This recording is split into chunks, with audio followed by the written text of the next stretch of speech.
మొదటి రాజుల గ్రంథం 17వ అధ్యాయం ద్వారా మనకి తెలుస్తుంది. మనము అక్కడ ఒక సారేపతి విధవరాలు గారి దగ్గరికి వెళ్ళి ఏలియా గారు అక్కడ ఆవిడతో మాట్లాడతారు. నాకు ఒక అప్పం పట్టుకురా, నాకు తాగడానికి నీళ్ళు అంటే ఆవిడ అంటారు, నీళ్ళు ఇవ్వడానికి రెడీ అవుతారు.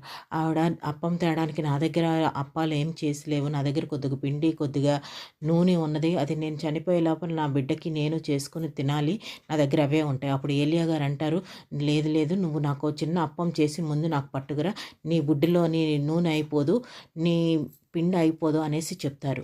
అంటే ఆవిడ దాన్ని నమ్మి, అప్పటిదాకా నీ దేవుడు అని అంటారు, కానీ ఆవిడ నమ్మి అలా చేస్తారు. అలా చేయడం వల్ల ఆవిడ ఆవిడ ఆ కరువు ఉన్నంత కాలం ఆ బుడ్డిలో నూనె అయిపోదు, పిండి అయిపోదు. అంతేకాదు, ఆవిడ బిడ్డకు అస్వస్థత కలిగినప్పుడు ఏలియా గారు ఆవిడ బిడ్డను రక్షిస్తారు.